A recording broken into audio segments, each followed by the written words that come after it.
Bonjour à tous, bonjour à toutes. Je suis Chantal Kodjo. Bienvenue sur la chaîne Réussir son mémoire. La dernière fois, on avait commencé une causerie sur comment choisir son sujet de mémoire. Aujourd'hui, nous allons poursuivre dans cette 5e vidéo avec la même causerie. Top, c'est parti. Pour rappel, la dernière fois, je disais que de façon générale, on peut choisir son sujet 1. Sur la liste de sujets proposés par les professeurs. 2. Approfondir un thème traité lors des travaux de groupe. 3. Choisir un sujet lié à un cours qui nous intéresse particulièrement. Ça, c'est un choix par affinité. 4. Faire la recherche dans un domaine de savoir pour ambitionner d'en devenir un spécialiste. Ça, c'est une vision vers la professionnalisation. Et 5.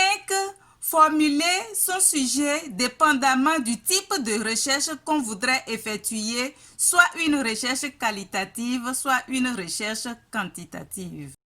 De façon spécifique, le sujet de mémoire peut être formulé en lien avec une entreprise, soit parce que l'étudiant, lors de son stage, a identifié un problème et il formule son sujet par rapport à ce problème-là, soit parce que l'entreprise a expressément commandité la recherche sur un sujet donné pour quelque raison que ce soit.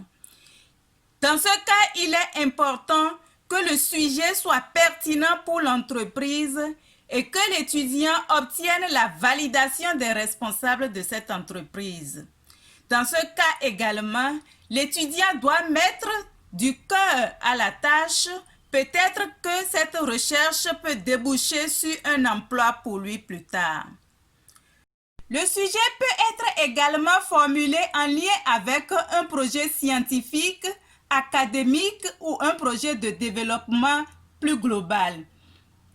Généralement, il existe des partenariats entre universités du Sud et du Nord ou du Sud-Sud, à l'intérieur desquels des sujets de mémoire ou de thèse sont formulés afin de contribuer aux résultats attendus de ces projets-là.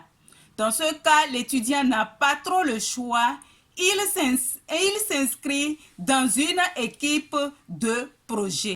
Quoi qu'il en soit, l'étudiant doit emprunter la démarche dite d'entonnoir pour mieux formuler son sujet.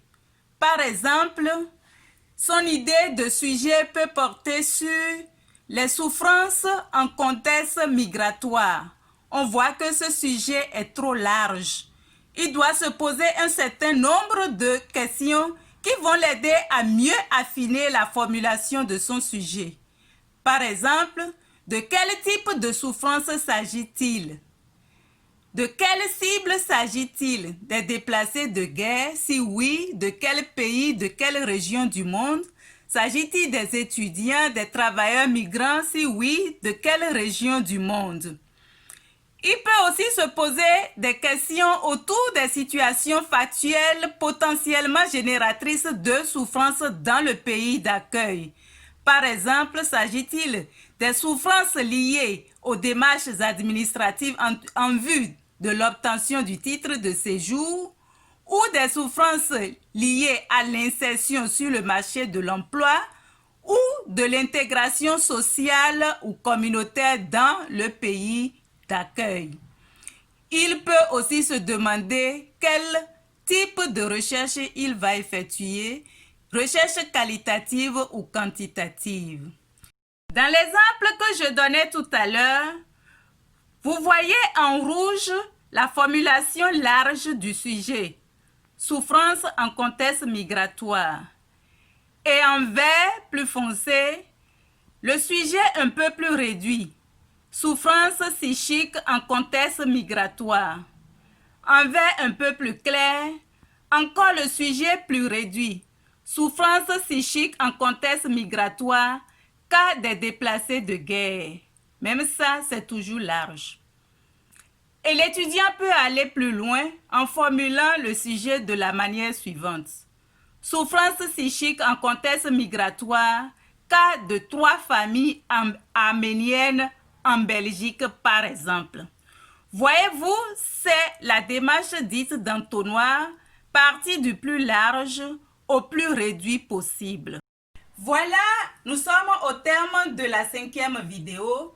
La prochaine fois, nous allons poursuivre avec le choix du sujet, plus spécifiquement, comment partir de l'idée de projet pour faire les premières recherches, les premières lectures dans l'optique d'affiner la formulation de son sujet. Merci pour l'écoute.